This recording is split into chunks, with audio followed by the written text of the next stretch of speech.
back so far, Miller and Jaden, how are they competing? Yeah, it's been good. I mean, they're both getting better every single day. They're doing a good job leading the huddle, leading the offense. It's been fun to watch them sling it and compete.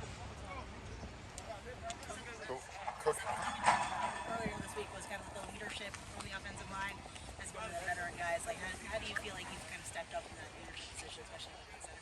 Yeah, I think it's direct, right? Obviously, having a leadership role last year, again having one this year, and again, like you said, transitioning to center, kind of just naturally even more of a leadership role, even more responsibility. So just adjusting to that, trying to lead the guys, trying to get them all on the same page every day and attacking the day. Do you feel like there's a certain amount of pressure, especially the way the offensive line performed last year was a little bit? I mean, there's always pressure, but that just comes with playing football at USC. Jonah mentioned that you were further along at center than you thought, earlier this week. What have you been trying to show there? What was the process for you learning the technique there in a different spot? Yeah, the process has just been trying to get better every single day, trying to take, coaching every single day and learn and just getting so many reps right now is helping a lot, and just trying to learn from each of those reps. Obviously do what the coaches say, but getting reps with all those guys, running the offensive center is it's really helpful. Jonah, when you're working with Brett, I know you mentioned you were center with him. What are those sessions like? Are you guys just talking through things? Is he like getting you down in a stance? Yeah, definitely. It's stance, it's snapping, it's stepping, it's walking through scenarios, like talking over certain blocks, kind of key points to think about or remember right before the snap. Those little instinctual things that you kind of build over time. Trying to get some tips from him to help ease the process. How much do you think that's helped kind of speed up your transition? I think it's helped. I mean, whatever knowledge you can gain from anyone is helpful, but at the end of the day, reps are obviously the most valuable thing. So it's a little bit of both for sure. What have you learned in the last few months that about playing center? Again, it's probably just a lot of the physical stuff. It's a lot of the body movements and what it feels like and how quick it's got to be. You can watch it a lot on film, but until you actually do it and feel the physical stuff, that's when you kind of get the difference and feel it. Yeah. Has the biggest adjustment been at the footwork? I mean, work on the outside, you got more space to utilize. Now you're kind of in that phone booth. Definitely. What's that adjustment been like? Yeah, I think there's a big adjustment both with miking things and calling things as a center, but then like you said, there's a big physical adjustment. Things are a lot quicker.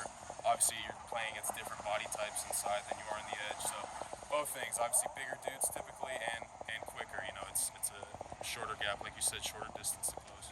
You have to shorter time to make a decision as far as staying with your guy, helping out to the left, helping out to the right. Right. Where are your struggles from that? Yeah, just kind of like I said, just trying to, whether it's pass, run, screen game, whatever it is, just trying to learn every day from these reps and whatever the coaches say. It's been good to compete with these guys though. One guy seems like he's first can't do most of that right now. Yeah. The guy here. What have you seen about his kind of development? Yeah, I think, like you said, he's gained a lot of weight, since he was in high school and since he first got here. So I think he's starting to adjust to the weight. He's starting to feel good in the weight.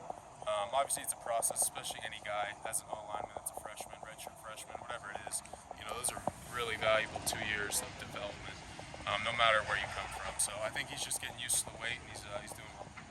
Do you wake up for these practices? It depends. First alarm's usually like 3:45. Do you prefer the morning or the afternoon practice? Pros and cons to both. You can get them done in the morning. You can kind of just warm up and go straight to it. But obviously, if it's an afternoon practice, you've got more fuel, more food, more hydration, probably more sleep. So there's pros and cons to both. Coach Henson is renowned for coaching centers. Have you seen a difference in his teaching style, teaching you at center as opposed to work with you as a tackle? I would say obviously there's a lot of different techniques that are involved with center, and he's very detailed with those. But overall, he's extremely detailed with all the positions. So I think in a sense, sure, it's a little different, especially me one-on-one as a center. But overall, I mean, he's still giving me the very same detailed coaching as he was at tackle. Is there a big difference learning the cadence of, I guess the talking gait from the quarterbacks, Miller and Mayava? Not too much, just because, it's the same offense and everything, and they're taught the same thing. So there's not a big difference. There are at times, just small differences, even if it's under center with their hands. I'm sure their cadence is maybe a little different, but overall it's pretty much the same. Thank you. Thanks.